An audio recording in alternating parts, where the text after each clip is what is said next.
지금 유럽에서 러시아와 우크라이나가 전쟁을 하고 있습니다. 이 전쟁에 우리나라는 군인들은 보내지 않지만 전쟁 물자를 보내고 있습니다. 이걸 보고 어떤 사람이 왜 남의 나라 전쟁에 끼어드느냐 부정적으로 말하는 사람이 있습니다. 또 우리나라에 미군이 주둔해 있는 것에 대해서도 왜 전쟁이 끝났는데 미군이 철수를 하지 않느냐 이렇게 주장하는 사람들이 있습니다. 과거 문재인 정부 때 현재 정전 상태를 종전 상태로 바꿔야 된다라고 주장을 했습니다. 이 주장의 배후에는 미군 철수라고 하는 저의가 깔려 있었습니다. 또 우리나라에 영향을 주고 있는 미군을 비롯한 유엔사 규모도 축소하려고 했습니다. 우리나라 6.25 때 참전한 나라들 가운데 군인을 보내서 전쟁 물자를 보내서 직접 참전했던 나라는 유엔사로 인정을 해주고 후방에서 의료 지원했던 나라들은 유엔사로 인정을 안 해가지고 유엔사를 축소를 시키려고 했어요. 네. 이런 것들을 하면서 현재 대한민국은 남의 나라 도움을 안 받아도 자주국방할 수 있다 이렇게 주장을 했습니다. 과연 그렇습니까? 지금 우리나라가 남의 나라 도움 안 받고도 자주국방할 수가 있습니까? 미군이 철수하면 현재 우리나라에 들어와 있는 외국 기업들이 안전하게 경영을 계속할 수가 있습니까? 그렇지 않습니다. 지금까지 투자했던 자본들 다 그냥 회수해가지고 외국으로 나가버릴 겁니다. 지금 미국은 전 세계를 대상으로 경찰 국가를 자처하고 있습니다. 강한 나라가 함부로 약한 나라를 침범하지 못하도록 힘을 쏟고 있습니다. 만약 이런 힘이 없다면 전 세계는 동물의 세계처럼 강자가 약자를 잡아먹는 약육 강식의 세계가 되고 말 것입니다. 지금 러시아가 우크라이나를 침공했지만 그 우크라이나는 약한 나라를 잡아먹지 못하는 이유가 무엇입니까? 나토라고 하는 연합 군사 세력이 버티고 있기 때문입니다. 나토는 제2차 세계대전 이후에 구소련, 지금의 러시아가 팽창 정책을 펴지 못하도록 하기 위해서 서유럽 국가들이 집단 안전보장 기구를 만든 것입니다. 미국과 영국이 주도하고 있는 이런 나토가 힘을 보태고 있기 때문에 그 힘없는 우크라이나가 러시아와 싸우고 있는 것입니다. 우크라이나의 나토는 마치 큰 방패막이와 같습니다. 오늘 본문에 다윗의 군대도 갈멜의 부자 이 나발의 재산을 지켜주는 방패막이 역할을 하고 있었습니다. 나발은 유다 지파인데 유다 지파 중에서도 제일 명문 가문인 갈렙의 후손이었습니다. 이 사람이 부자였는데 부자 티를 내면서 살았어요. 부하게 살았어요. 부자들 중에도 겸손하게 사는 부자 티를 안 내고 사는 사람이 있어요. 그런데 이 나발은 부자이면서 부자 티를 내면서 부하게 사는 사람이었습니다. 이 사람이 마온 항무지에서 양을 쳤는데 이때 다윗의 군사가 옆에 있어가지고 이 양떼들을 지켜주는 방파제 역할을 하고 있었습니다. 그런데 정작 도움을 받은 나발은 이런 다윗의 도움을 고맙게 생각하지 않았습니다. 다윗을 마치 시정작배나 깡패 두목 정도로 그렇게 생각을 했습니다. 그 당시 다윗의 수하에는 600명의 군사들이 있었습니다.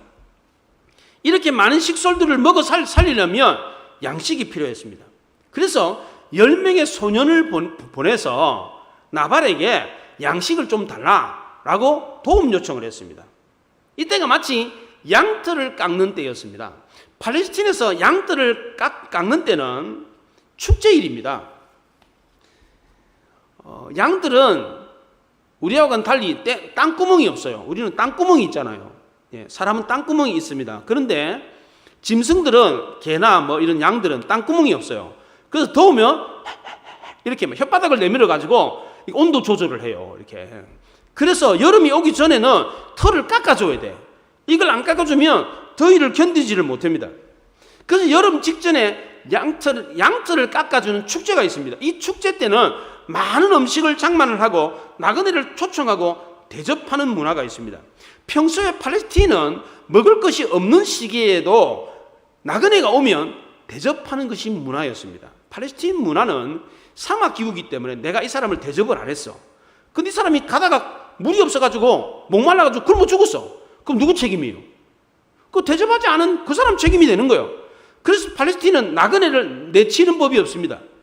평소에 먹을 것이 없을 때도 그렇게 하는데 하물며 지금 먹을 것이 풍족할 때는 나그네를 대접하는 것은 너무나도 당연한 일이었습니다.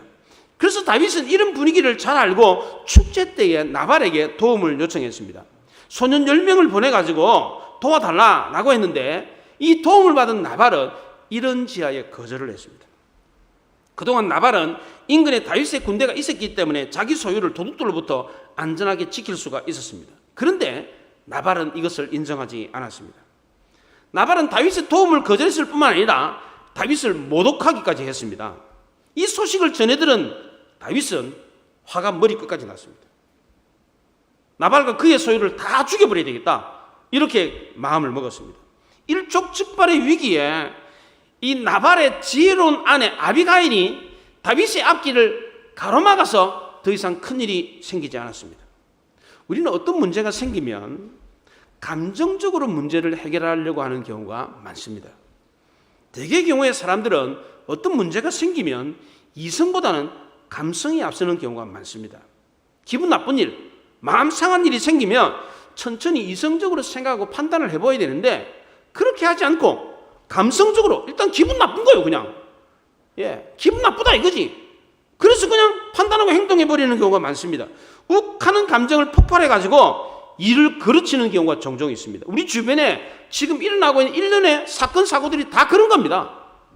감정을 다스리지 못해가지고 그냥 그냥 확 그냥 해버리는 이런 거예요. 이런 것 때문에 지금 사건 사고가 일어나는 겁니다. 다윗도 아비가일이 아니었으면 이런 큰 실수를 범할 뻔했습니다. 다윗이 그 당시 상황에서 이처럼 감정이 격해질 수밖에 없었던 몇 가지 이유가 있었습니다. 첫째는 그동안 다윗이 의지했던 사무엘이 죽었습니다. 사무엘은 사사시대를 마감하고 왕정시대를 열었던 주인공이었습니다. 사울에게 기름을 부어가지고 왕정시대를 시작했습니다. 그리고 다윗에게 또 기름을 부어서 그 왕정시대가 이어지도록 했습니다. 근데 사무엘이 열었던 왕정시대는 사울왕을 통해서 완성된 게 아니었습니다. 그래서 어린 다윗에게 기름을 부어서 다윗을 통해서 왕정시대가 완성되기를 바랬습니다. 그런데 사무엘이 살아있는 동안 이 왕정시대가 완성이 되지도 않았는데 사무엘이 죽고 말았습니다. 다윗에게 이 사무엘은 영적인 아버지와 같았습니다. 다윗이 장차 왕이 될 거다라고 증언해 줄 수 있는 사람, 다윗을 왕으로 세울 사람이 바로 사무엘이었습니다. 그런데 이 사무엘이 죽었으니까 다윗이 얼마나 혼란스러웠겠습니까? 이제는 자기 스스로 홀로 서기를 해야만 했습니다. 1절에 보면 사무엘이 죽음에 온 이스라엘 무리가 모여 그를 두고 슬피 울며 라마 그의 집에서 그를 장사한지라 다윗이 일어나 바란 광야로 내려가니라, 그렇게 말했습니다. 다윗은 사무엘이 죽었을 때에 영적인 침체에 빠져가지고 이스라엘 남쪽 애굽으로 내려가는 바란 광야로 갔습니다. 이 바란 광야는 물도 없고 양식도 없는 크고 두려운 광야였습니다. 그래서 하나님이 출애굽한 이스라엘 백성들에게 기적을 가장 많이 일으켰던 곳이 바로 이 바란 광야였습니다. 광야는 환경적으로 가장 열악한 곳이었지만 영적으로는 아주 충만한 곳이었습니다. 왜냐하면 하나님의 임재가 거기에 있었기 때문입니다. 광야에 하나님의 임재가 있다고 해서 우리가 항상 성령 충만하느냐? 그렇지 않습니다. 하나님이 함께 계시다고 생각하지 않고 나 홀로다, 나 혼자 외롭게 이 광야에 있다라고 생각하면 영적 침체에 빠지게 됩니다. 다윗은 사무엘이 죽고 난 뒤에 철저하게 홀로 되었다라고 하는 고립감에 빠져 있었습니다. 그래서 외톨이, 고립감, 혼자다라고 하는 이 생각 때문에 다윗의 감정이 금방 확 일어난 겁니다.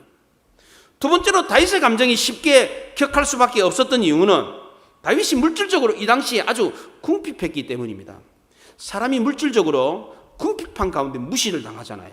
그럼 견디지를 못합니다. 그 당시 다윗은 돈 버는 법을 몰랐습니다. 그냥 사냥이나 하고 텃밭이나 가꾸고 그런 정도 수준이었지, 나라를 대상으로, 마을을 대상으로, 상인을 대상으로 무역을 하면서 거래를 하면서 돈을 버는 그런 사람이 아니었습니다. 먹여 살려야 된 식솔들이 남자 장정들만 600명입니다. 그리고 거기 어린아이 여자들까지 합치면 수천 명이 이 먹일 식솔들입니다. 이런 가운데 사무엘이 죽었다는 소식을 들었을 때 다윗은 더 가난해졌습니다. 바로 이때 다윗은 일생일대에 치명적인 실수를 범할 뻔했습니다. 자기에게 도움을 주지 않는다는 이유로 이 나발의 가정을 그냥 몰살시키려고 그랬습니다. 세 번째로 다윗의 가정이 쉽게 격할 수밖에 없었던 이유는 이 나발이 다윗의 자존심을 건드렸기 때문입니다. 나발은 다윗과 같은 유다 지파였습니다. 유다 지파 중에서도 가장 명문 가정인 갈렙의 후손이었습니다. 그리고 떵떵거리고 잘 산다는 것을 드러내면서 그렇게 살 정도로 부자였습니다. 근데 그의 이름이 바보라는 뜻의 나발이었습니다. 이름의 뜻이 바보예요, 바보. 왜 이름이 바보라고 이름을 지었겠습니까? 두 가지로 해석해 볼 수 있습니다. 그 당시 사람들이 이 나발의 어리석은 행동을 경멸하기 위해서 나발, 이 바보라는 이름으로 불렀기 때문에 그렇다라고 해석할 수도 있고, 또 하나는 그 당시 손이 귀한 집안에서는 귀신이 싫어하는 이름으로 나발을 지었기 때문입니다. 이 동양권이거든요. 거기도 팔레스타인도 동양 문화권이에요. 우리나라도 옛날에 손이 귀한 집에 자식들 귀신이 데려가지 못하게 하기 위해서 아이들 이름을 아주 막 그냥 굉장히 천한 이름을 붙이는 경우가 있어요. 우리나라도 그런 문화가 있어요. 팔레스타인에도 그런 문화가 있습니다. 그래서 아들의 이름을 나발이라고 지었다는 겁니다. 이 나발이 다윗을 노골적으로 모욕했습니다. 10절에 보면 다윗이 누구냐? 이새의 아들이 누구냐?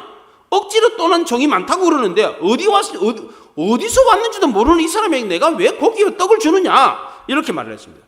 다윗의 이름을 모른다 그랬습니다. 다윗의 이름을 모를 리가 있습니까? 그 당시 이스라엘 여자들이 유행가 주인공이 다윗이었습니다. 사울이 죽인 자는 천천히요, 다윗이 죽인 자는 만만이다. 그 노래 주인공이 다윗이었습니다.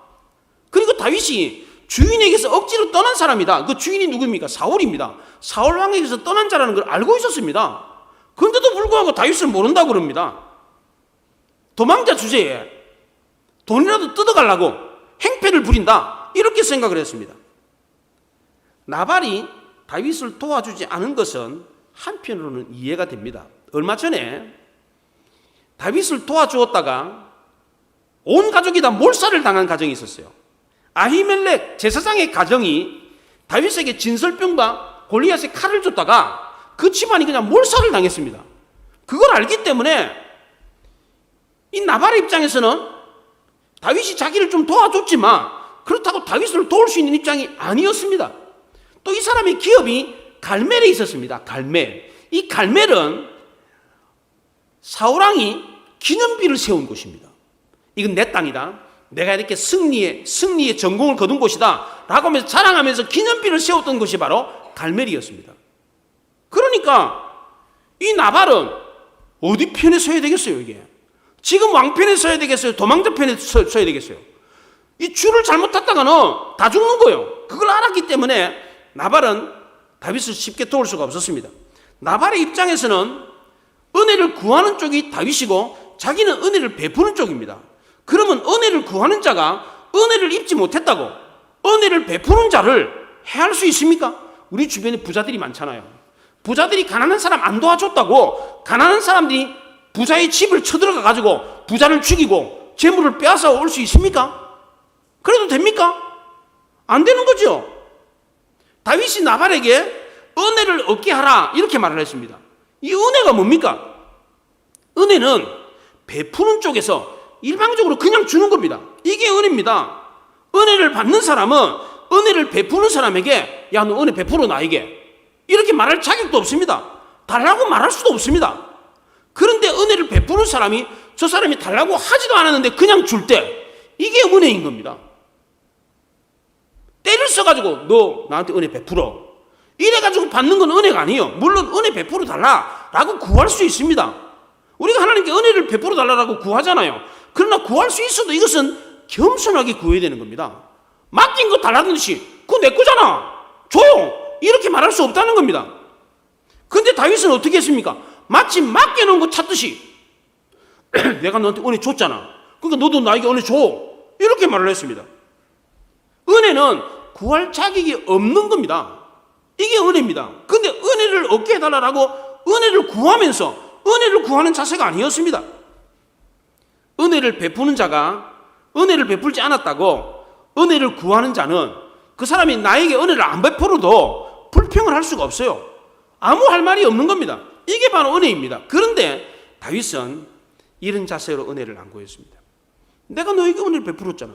그러니까 너는 나에게 당연히 은혜를 베풀어야지. 이런 자세였습니다. 이거는 강도고 도둑입니다. 이거는. 다윗은 아주 위협적인 자세로 은혜를 구했습니다. 당연히 줄 줄로 생각을 했는데 안 주니까 화가 난 겁니다.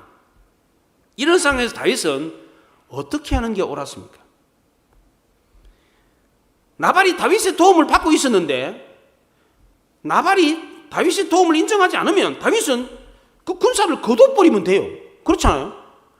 지금 다윗의 군사가 이 나발의 양떼들을 지키고 있단 말이죠. 지키려고 지킨 게 아니라 주둔에 있다 보니까 거기에 주둔에 있다 보니까 도둑이 침범할 수가 없는 거예요. 예, 경찰서 옆에는 도둑이 안 가잖아요.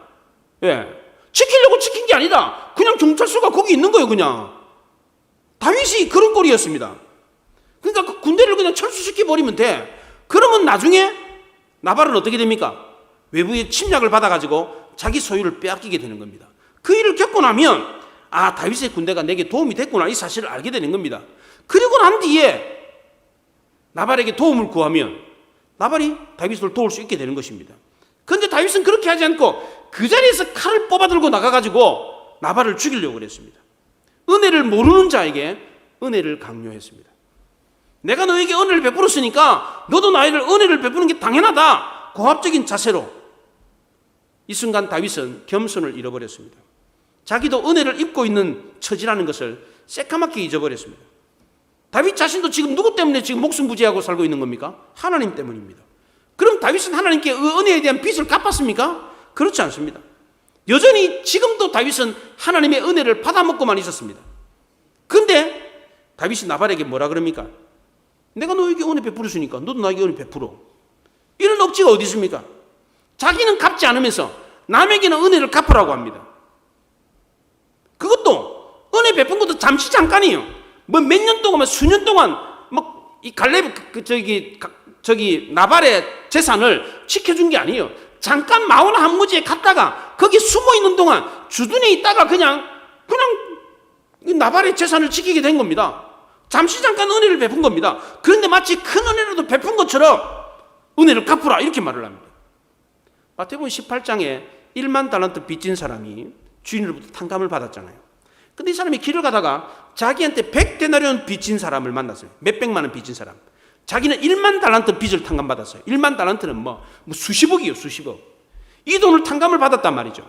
근데 자기한테 100데나리온 뭐 한 몇백만 한 300만 원 정도 빚진 이 사람을 만나가지고 빚 갚아라. 안 갚으면 내가 너 옥에 쳐넣을 거야. 안 갚으니까 옥에다 쳐넣어버렸습니다. 이걸 주변 사람들이 보고 어떻게 했습니까? 딱하게 몹시 딱하게 여겼습니다. 가슴을 치면서 통곡을 했어요. 자기는 1만 달란트 탕감받았는데 100데나리온 안 갚았다고 저 사람을 옥에 가두냐? 어떻게 저럴 수 있느냐? 사람들이 이걸 보고 가만히 있지를 못했어요. 주인한테 고해바쳤습니다. 그랬더니 주인이 그 종을 다시 붙잡았습니다. 그리고 한다는 말이 내가 너 재산을 너 빚을 모두 다 탕감해 줬는데 너는 왜 너 친구를 불쌍히 여기지 않느냐? 내가 너를 불쌍히 여긴 것 같이 너도 친구를 불쌍히 여긴 게 마땅하지 않느냐? 그렇게 말을 했어요. 다윗이 마치 이런 꼴이었습니다. 왜 우리가 남을 용서하지 못합니까? 내가 하나님으로부터 용서받은 자라는 사실을 알지 못하기 때문입니다. 왜 우리가 남들에게 은혜를 베풀지 못합니까? 우리가 하나님께 은혜 받은 자라는 사실을 알지 못하기 때문입니다. 진정으로 하나님의 은혜를 받은 사람은 남들에게도 은혜를 베풀 줄 압니다. 다윗은 아직도 하나님의 은혜가 뭔지를 몰랐어요. 자기도 용서받은 자이고 자기도 은혜 받은 자라는 사실을 알지 못했습니다. 그저 나발이라고 하는 이 노인네가 인색하고 구두쇠 영감이라는 사실만 생각을 했습니다. 다윗은 이 나발을 통해서 자기 자신을 발견할 수 있어야 했습니다. 또 이런 상황에서 다윗은 사람을 의지할 게 아니라 하나님을 의지해야만 했습니다. 힘들고 어려울 때에 먼저 사람을 찾아갈 게 아니라 하나님을 찾아가야만 했습니다. 그런데 다윗은 그렇게 하지 않았습니다. 하나님이 먼저가 아니라 사람을 찾아갔습니다. 그 결과로 어떻게 됐습니까? 은혜를 입은 게 아니라 실망을 얻었습니다. 큰 분노까지 얻었습니다.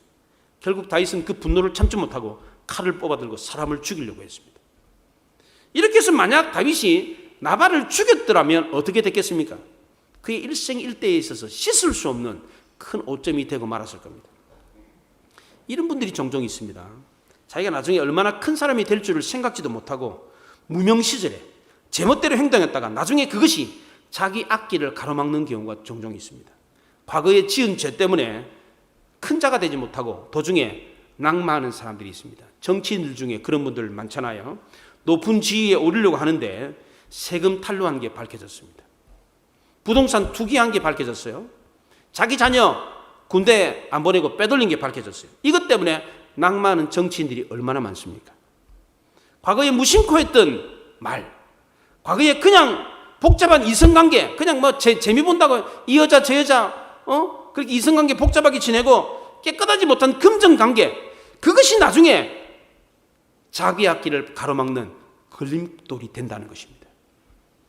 만약 다윗이 자기 감정을 다스리지 못해서 자기에게 은혜 베풀지 않았다고 한 가정을 몰살시켜 버렸다면 이것은 다윗에게 돌이킬 수 없는 큰 오점이 되고 말았을 겁니다. 부자 나발이 자기에게 은혜를 베풀지 않았다고 군사를 거느리고 가가지고 그 집안을 모조리 몰살시켜 버렸다면 어떻게 됐겠습니까? 그것도 같은 지파, 유다 지파의 가장 명문 집안을 몰살시켜 버렸다면 어떻게 되겠어요? 다행히 하나님이 개입하셔서 다윗이 잘못된 길로 가는 것을 막아주셨습니다. 하나님은 이미 다윗을 도울 자를 따로 예비해 두고 계셨습니다. 다윗은 나발이 자기를 도와줄 자다라고 생각을 했는데 하나님은 그렇지가 않았어요. 나발이 아니라 나발의 아내 아비가일을 통해서 다윗을 도울 것을 미리 준비해 놓으셨습니다. 그런데 다윗은 이것도 모르고 성급하게 행동했습니다. 조금만 참고 기다리면 하나님이 예비해 놓으신 도움을 받을 수가 있는데 그 조금을 참지 못해가지고 큰 실수를 범할 뻔했습니다. 다행히 하나님이 그의 길을 막으셨습니다. 이것 또한 하나님의 은혜였습니다. 다윗은 순간순간마다 하나님의 은혜를 체험하며 살았습니다. 한순간도 하나님의 은혜가 없을 때가 없었습니다. 이렇게 사는 다윗이 하나님의 은혜를 모른다면 어떻게 되겠습니까? 자기는 하나님의 은혜를 모르면서 남에게 하나님의 은혜를 모른다고 칼을 빼들려고 죽이려고 했어요. 자기도 은혜를 모르면서, 자기도 순간순간마다 하나님의 은혜를 받고 있으면서 남이 자기가 베푼 은혜를 모른다고 칼을 빼들고 그 사람을 죽이려고 했다니까요. 100데나리온 갚지 않았다고 죽이려고 했던 그 사람이 바로 다윗이었어요. 사람들이 이런 사람을 보고 어떻게 합니까? 가슴을 치면서 통곡합니다. 어떻게 저럴 수가 있나? 은혜를 베풀지 않았다고 어떻게 일가족을 다 죽일 수 있느냐? 어떻게 저런 사람이 장차 왕이 된단 말인가? 천부당 만부당한 말이다. 저런 사람이 만약에 왕이 된다면 우리가 나중에 세금 내지 않으면 세금 안 냈다고 우리 집안 사람들 다 죽이고 우리 재산 다 뺏어갈 거 아니냐? 저런 사람이 무슨 왕이냐? 다윗은 정말 심각한 범죄 행위를 저지를 뻔했습니다. 잠시 잠깐의 혈기와 분노를 참지 못하고 했던 그 실수가 자기의 일생일대에 돌이킬 수 없는 큰 과오가 될 수 있었습니다. 다윗은 순간적으로 사탄의 유혹에 빠져 있었습니다. 사탄은 비참한 현실을 통해서 다윗을 무너뜨리려고 그랬어요. 다윗이 그동안 의지했던 사무엘이 죽었습니다. 영적인 아버지가 죽었습니다. 이제 누가 자기를 왕으로 인정해 주겠습니까? 또 게다가 다윗은 그 당시에 가진 것이 없었습니다.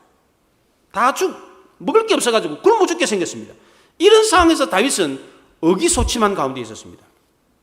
이런 다윗의 약점을 사탄이 너무너무 잘 알고 있었습니다. 사탄은 이 약점을 알고만 있는 것이 아니라 그 약점을 파고들었어요. 나발을 통해서 다윗의 자존심을 무참히 짓밟아 버렸습니다. 도둑놈 주제에, 거지 주제에 뭘 달라고 그러는 거야? 주고 안 주고는 내가 결정하는 거지. 네가 뭔데 달라 말하는 거야? 이 건방진 놈아, 썩 꺼져! 이렇게 말을 했어요. 이 말을 들었을 때 다윗은 참을 수가 없었습니다. 혈기와 분노가 폭발을 했어요. 그래서 한다는 말이 한 사람도 남기지 않고 내가 다 죽이겠다, 그렇게 말을 했어요. 심한 열등감에 시달리는 사람에게 가장 큰 모욕감을 주는 게 뭡니까? 열등감이 있는 사람이 참지 못하는 게 뭡니까? 무시당하는 겁니다. 자존심 건드리는 겁니다. 특히 가난한 사람들, 병든 사람들, 장애인들, 못 배운 사람들, 이런 사람들 무시당하잖아요. 참지를 못해요. 없는 것들이, 못생긴 게, 병든 것들이 뭐 잘났다고 그래? 이 얘기 들으면 눈이 뒤집힙니다. 창자가 뒤틀려요, 사람이. 이게 바로 사탄의 전략입니다. 사탄은 우리의 연약한 부분을 너무나도 잘 알고 있습니다. 이 약점을 알고는 인정사정 봐주지 않고 후벼 파요, 후벼 파. 그 약한 마음은 막 갈기갈기 찢어 놓습니다. 보통 사람들은 사람이 약하면 불쌍히 여기는 마음이 있잖아요. 근데 사탄은 안 그래요. 우리가 약한 부분이 있잖아요. 후벼 파요, 후벼 파. 갈기갈기 더 찢어놔요, 이게. 사탄은 나발을 통해 가지고 다윗의 약한 자존심을 건드렸습니다. 이때 어떻게 됐습니까? 다윗이 분노를 참지 못하고 칼을 뽑아들고 다 죽이려고 그랬어요. 그런데 다행스럽게도 하나님도 다윗의 이 약점을 알고 계셨다는 겁니다. 사탄만 알고 있었던 것이 아니라 하나님도 다윗의 이 약점을 잘 알고 있었습니다. 그래서 아비가일을 보내가지고 다윗의 앞길을 가로막았습니다. 아비가일은 잔치 음식을 바리바리 싸가지고 소년들에게 줘가지고 먼저 길을 가게 했습니다. 그리고 뒤따라가가지고 다윗을 만났는데 간곡한 말로 다윗을 위로했습니다. 24절부터 31절에 아비가일이 다윗에게 한 말이 줄줄이 나오는데 읽어보는 말마다 하는 말마다 다 옳은 말이에요. 예. 뭐라고 그럽니까? 이 아비가일이 자신을 여종이라고 그래요. 여종이라고 6번이나 자기를 낮추고 다윗은 내주 27번이나 내주라고 다윗을 높이면서 말을 해요. 그래서 한다는 말이 남편의 잘못을 남편에게 돌리지 마시고 내게 돌리십시오. 음식 챙겨주는 거는 내가 해야 되는데 내가 그걸 몰라가지고 내가 챙겨주지를 못해가 이런 일이 벌어진 겁니다. 남편이 잘못한 게 아닙니다. 내가 잘못했으니까 용서해 주십시오. 다윗은 이 말을 듣고 깊은 감동을 받았습니다. 아비가일은 하나님이 보낸 천사와 같았습니다. 다윗이 잘못된 길을 갈 때에 그 잘못된 길을 가로막고 올바른 길로 인도해 주었습니다. 아비가일은 다윗에게 진정한 승리자가 누구인가, 정말 큰 사람이 누구인가, 하나님의 은혜가 뭔가 다시 한 번 더 일깨워 주었습니다. 부인들이 할 일이 이런 거예요. 남편이 직장 생활하다가 바깥에서 열받았을 때 남편들이 그렇게 했을 때 같이 막 부채질하면 안 돼. 여자들은. 남자들이 좀 감정적이에요. 또 열받을 때는요 막 물불 안 가기고 막 심한 욕을 해대고 막 씩씩거리고 그래요. 이럴 때 여자들이 막 박수치고 그래 막 이러면 집안 망하는 거예요. 그러면 그 여자들이 어떻게 해야 돼요?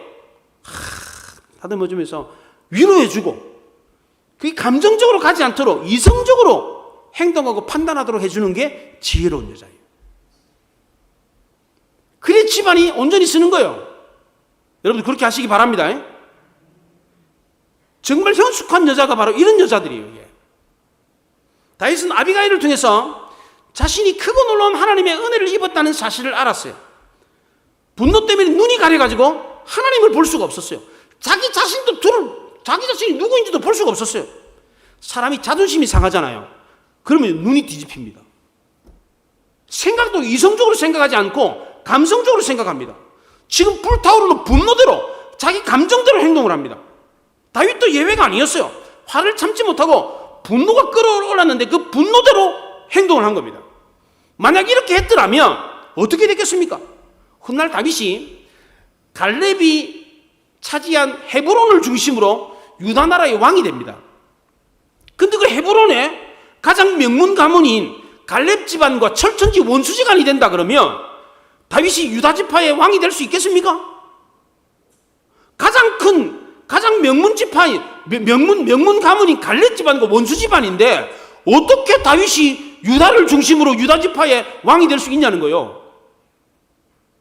이걸 누가 알았어요? 사탄이 알고 있었습니다. 이게 바로 사탄이 노리는 노림수였습니다. 그래서 나발을 죽이는 순간 다윗은 하나님이 예비하신 왕이 안 되는 거예요. 왕이 될 수가 없어요. 이게 사탄이 노린 겁니다. 사탄이 예수님을 공격할 때도 마찬가지였습니다. 예수님의 약점인 자존심을 건드렸습니다.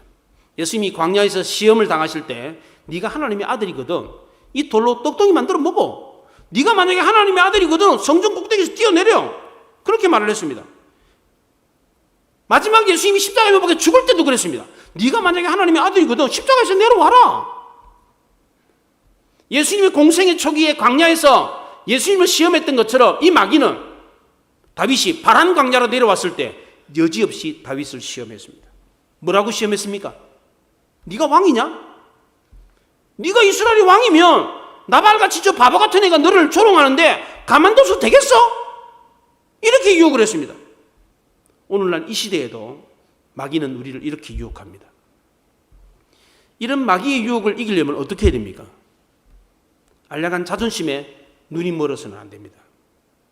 자존심에 눈이 멀면 하나님도 안 보이고 자기도 안 보입니다.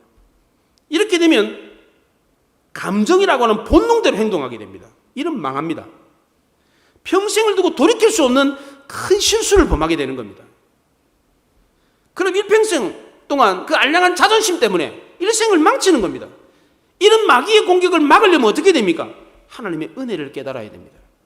아비가일은 다윗에게 이야기를 하면서 다윗에게 두 가지를 기억나게 해주었습니다.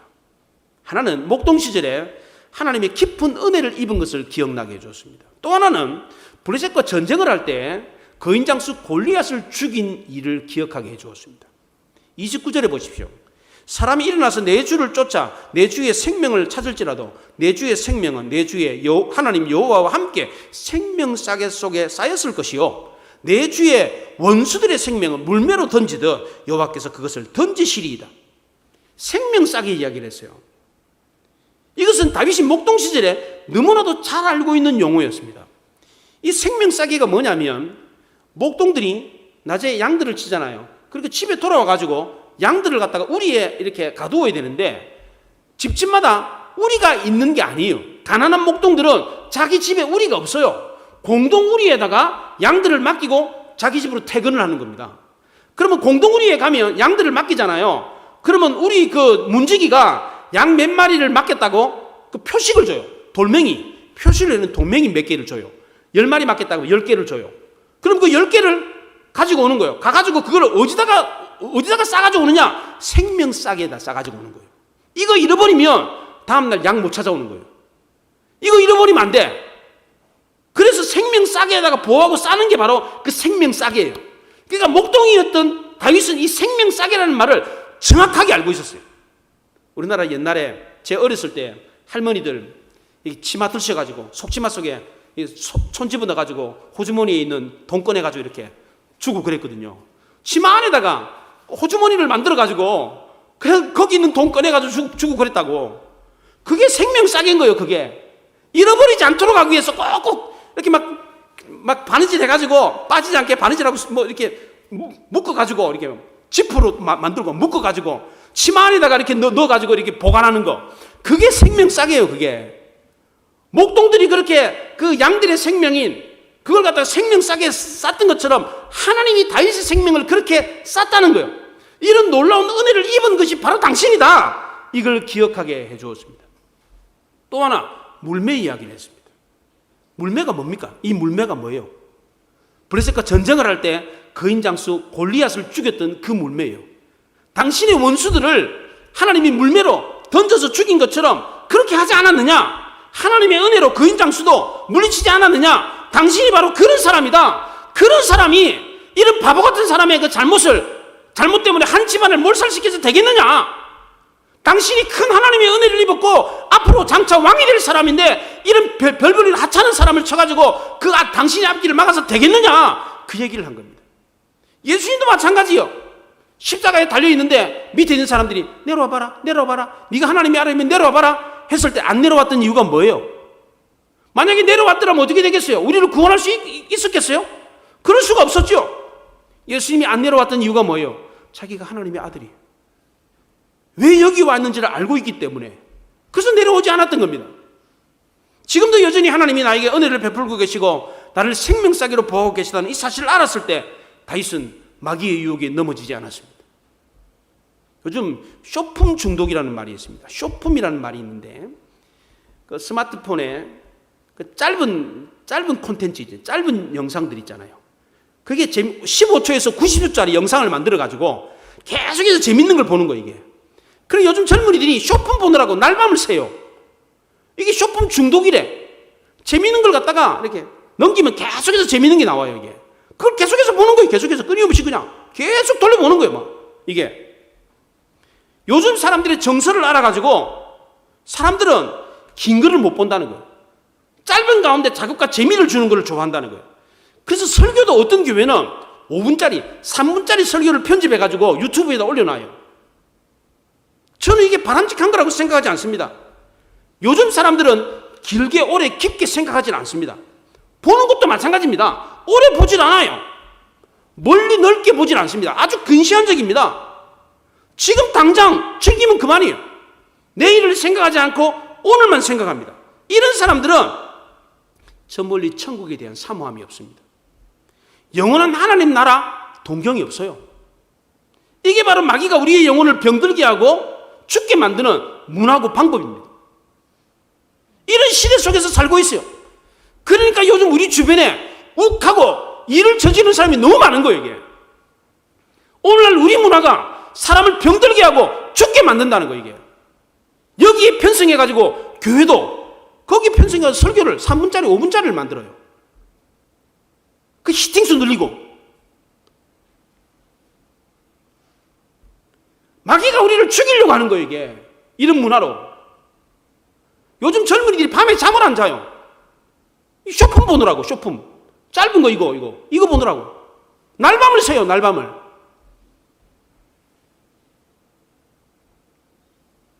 이런 마귀의 공격을 막아내는 방법이 뭡니까?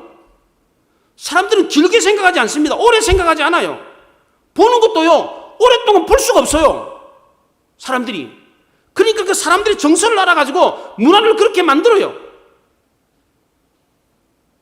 이런 시대 속에서 이런 시대 문화를 이기고 건강해지려면 마귀의 공격을 막아내려면 어떻게 해야 됩니까? 하나님의 깊은 은혜를 되새겨봐야 돼요. 지금도 하나 한결같은 모습으로 우리에게 은혜를 베풀고 계십니다. 존 칼빈은 인간은 하나님을 아는 만큼 자신을 알 수 있다 그렇게 말을 했습니다. 우리가 하나님을 알아야 우리 자신을 알 수가 있습니다. 하나님이 우리를 얼마나 사랑하는지 이걸 알면 내가 얼마나 존귀한 존재인지를 알게 된다는 겁니다. 이걸 아는 사람은 마귀의 공격에 넘어지지 않습니다. 우리 모두 하나님이 지금도 생명싸개로 우리를 보호하고 계시다는 사실을, 놀라운 은혜를 베풀고 계시다는 사실을 알기를 바랍니다. 우리가 그만큼 존귀한 존재라는 것을 알면 마귀의 유혹에 흔들리지 않고 승리할 수 있습니다. 늘 순간순간마다 은혜 베푸시는 하나님을 바라볼 수 있기를 바랍니다. 이 하나님을 통해서 자신이 얼마나 존귀한 존재인지를 알고 마귀의 공격을 넉넉하게 이겨내는 우리 모두가 될 수 있기를 바랍니다. 기도하겠습니다.